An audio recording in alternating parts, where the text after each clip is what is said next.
Saudara-saudari terkasih, apakah saudara sudah memulai hari ini dengan penuh sukacita dan punya niat untuk berbuat baik meskipun kecil? Semoga Tuhan memberkati niat baik saudara. Satu hal yang bisa kita renungkan dari peristiwa Paskah adalah bahwa hidup ini bukan autopilot. Tuhan sudah merencanakan jauh bertahun-tahun, berabad-abad, beribu-ribu abad. Dan semua direncanakan dengan baik oleh Tuhan. Bahwa Tuhan sudah menjanjikan penyelamat itu ribuan tahun yang lalu. Ribuan abad yang lalu bahkan. Melalui nabi-nabi, melalui tokoh-tokoh besar. Dan akhirnya terwujud bahwa Yesus lahir dan kemudian mengerjakan keselamatan untuk kita. Dan itu semua sudah jauh direncanakan oleh Allah. Artinya, Allah sungguh-sungguh merencanakan hidup kita ini dengan bijaksana. Allah sungguh-sungguh penyelenggara ilahi. Itu berarti hidup kita bukan autopilot, bukan jalan sendiri, tetapi Tuhan yang membimbing kita. Nah, itu adalah dasar yang mesti kita pegang. Dan apapun yang terjadi dalam hidup ini, rencana Tuhan pasti yang terbaik dan itu pasti yang terjadi. Karena Tuhan tidak pernah menyerah untuk membiarkan nasib buruk menimpa kita. Karena itu bahkan kematian dikalahkan oleh Tuhan. Yesus wafat untuk mengalahkan kematian, menebus dosa kita dan bangkit mulia, memberi kita hidup yang penuh harapan. Berdasarkan hal itu, kita perlu menyadari bahwa kita harus menemukan kehendak Tuhan dalam hidup kita. Karena bagaimanapun juga kehendak Tuhan yang akan terlaksana. Memang tidak sesimpel bahwa Tuhan mau ini, mau ini, mau ini. Bukan itu. Tuhan tetap menghargai kebebasan kita. Dan justru dengan kebebasan kita itu, kita mencari kehendak Allah. Dan dengan cara itu kita menunjukkan cinta kita. Kalau kita tidak bebas, kita tidak bisa mencintai. Dan justru dengan kebebasan kita mencari kehendak Allah, itu berarti kita menyatakan bahwa saya ini sungguh-sungguh taat kepada Allah. Saya mengasihi Allah dan ingin melaksanakan apa yang Allah kehendaki. Karena itulah yang membahagiakan Tuhan, tetapi juga membahagiakan kita. Karena itu, tidak pernah dibenarkan bahwa kita mengalami hidup kita stuck, terjebak, entah itu dalam relasi yang tidak baik, entah itu dalam pekerjaan yang tidak baik, tidak boleh. Karena kita itu mempunyai kebebasan untuk memilih dan Tuhan selalu menawarkan yang terbaik untuk kita. Kita tidak harus terjebak. Kita harus menemukan kehendak Allah. Dan salah satu tanda kehendak Allah adalah membuat hidup kita ini nyaman, bahagia dalam arti yang sebenarnya. Karena itu kita harus terus mencari apa yang baik untuk kita, apa yang membuat kita sungguh-sungguh hidup, apa yang membuat kita sungguh-sungguh passionate.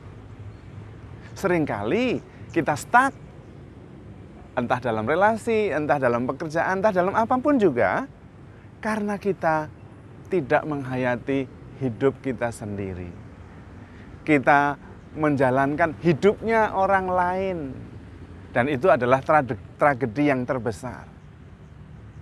Ada seorang tua yang sudah mendekati ajalnya dan terbaring di tempat tidurnya. Ketika dia ditanyain, apa yang Bapak sesali dalam hidup ini? Yang saya sesali adalah janji yang tidak saya tepati. Yang saya sesali adalah perjalanan yang tidak saya jalani. Yang saya sesali adalah cinta yang tidak saya ungkapkan dan tidak saya wujudkan. Dan yang paling saya sesali adalah saya tidak menghayati hidup saya, tetapi saya menjalankan hidupnya orang lain. Dan itulah tragedi yang terbesar. Maka jangan sampai kita hidup terbelenggu oleh kata-kata orang lain, penilaian orang lain. Tidak pernah.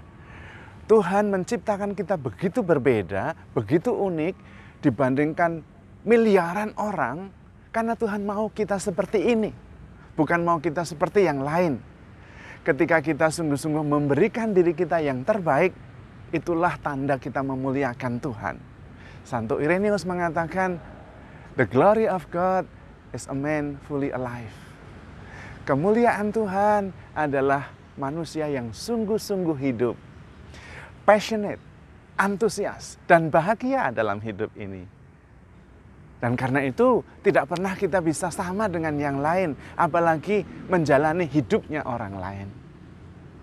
Kalau kita stuck bagaimana? Kita tetap harus produktif. Kalau sampai sungguh-sungguh kita berusaha dan tidak bisa keluar dari situ, kita belajar acceptance, menerima. Dan jalani hidup itu sepenuhnya sebagai pilihan kita. Sehingga kita berhenti mengeluh, kita berhenti menyalahkan lingkungan, tetapi sungguh-sungguh menemukan kreativitas yang bisa membuat kita bahagia dan hidup sepenuhnya. Karena kita tidak dimaksudkan untuk hidup kecil levelnya. Kita dimaksudkan untuk hidup dengan jangkauan yang besar. Maka kita harus menemukan apa yang sungguh-sungguh membuat kita hidup. Apa yang sungguh-sungguh membuat kita passionate.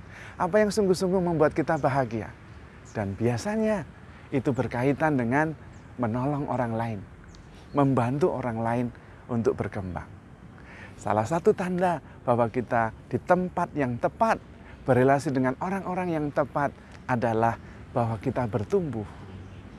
Menjadi semakin baik, menjadi semakin produktif, menjadi semakin nyaman, menjadi semakin inspiratif. Itu tandanya. Maka kalau Anda stuck, cobalah merenung sejenak, jangan sampai kita menerima wake up call. Karena wake up call pasti akan kita terima, akan dikirim oleh Tuhan. Kalau kita pada jalan yang keliru.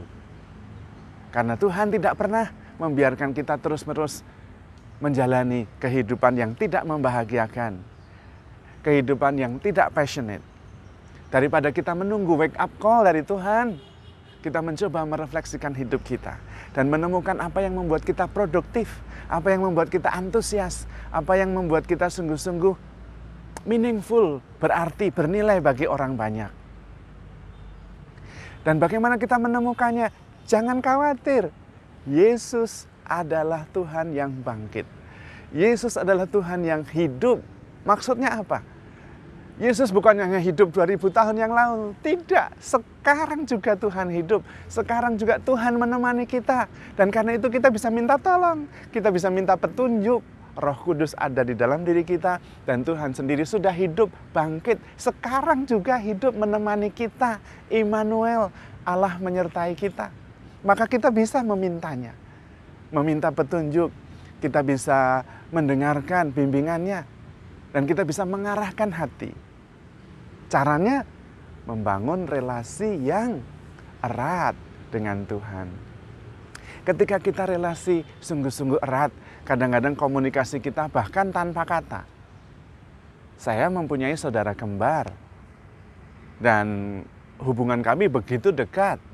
Banyak hal dalam komunikasi kami tidak dengan kata-kata. Dengan melihat, dengan merasa, dengan sungguh-sungguh mendengar, mengamati. Saya sudah tahu apa yang dia mau. Dia juga sama, tahu apa yang saya mau. Sama halnya dengan Tuhan Yesus, lebih lagi. Tuhan Yesus sungguh-sungguh bersama kita. Yang paling penting kita melihat tanda-tandanya. Salah satu tanda yang paling baik adalah kita bertumbuh. Kita merasa nyaman, hati kita damai. Karena Tuhan Yesus juga mengutus Roh Kudus di dalam diri kita. Roh Kudus ini yang berperanan membimbing kita kepada arah kebenaran. Kalau kita melakukan sesuatu yang benar, Roh Kudus akan membesarkan hati kita, akan menghibur kita. Tetapi sebaliknya, kalau kita melakukan sesuatu yang keliru, Roh Kudus akan menegur kita, membuat kita merasa tidak damai, deep down in our heart, dalam hati kita. Karena itu, kita harus optimis, kita harus bahagia. Dan kebahagiaan pertama-tama kita ciptakan dan biasanya berkaitan dengan menolong orang lain. Berarti bagi orang lain. Bertumbuh dalam kebaikan dan kebenaran. Maka pertanyaannya, apakah Anda menjalani hidup dengan penuh sukacita?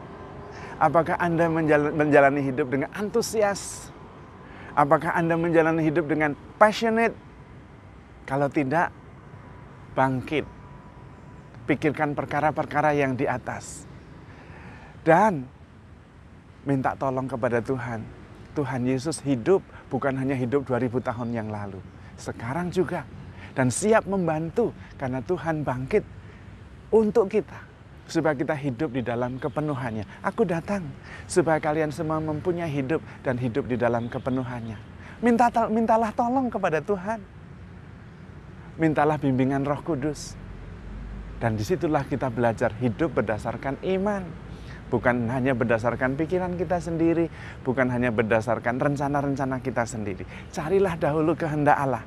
Maka semuanya akan ditambahkan bagimu. Tuhan sungguh hidup dan menemani kita. Kita tidak pernah sendiri. Dan kalau kita bingung, kita bisa minta tolong. Yang utama, bangunlah relasi yang erat dan akrab dengan Tuhan. Dan percayakanlah segala rencana, pertimbangan kita bersama Tuhan. Carilah dahulu kehendak Tuhan, bukan kehendak kita. Dan kita bisa melihat tanda-tandanya. Kita semakin hidup, bertumbuh. Tanda kehidupan adalah pertumbuhan. Dan kita pasti akan sampai. Karena hidup kita bukan autopilot. Dan kita pasti akan menjadi yang terbaik dari diri kita. Karena setiap orang selalu mau memberikan segala-galanya yang terbaik. Mau memberikan seluruh potensi yang bisa dia kembangkan. Karena itu ketika kita stuck, pertama kita harus mencari wake up call. Kita harus meminta pertolongan dari Tuhan. Dan tetap produktif. Kalau sampai tidak bisa menemukan apa-apa, jalan keluar, tetaplah produktif, tetaplah antusias. Dan Tuhan pada saatnya akan menunjukkan jalan. Kalau sampai tidak ada jalan, Tuhan adalah jalan, kebenaran, dan hidup. Namun semuanya itu ada prinsip yang harus kita pegang. Handle yourself with care, because you are loved. Biarkanlah dan cintailah, kasihilah dirimu sendiri. Karena engkau sangat dikasihi oleh Tuhan. Dan Tuhan hidup untuk memberikan kepenuhan kepada kita semua. Dan Tuhan sungguh-sungguh Immanuel, menemani kita. Handle yourself with care, you are loved. Tuhan memberkati.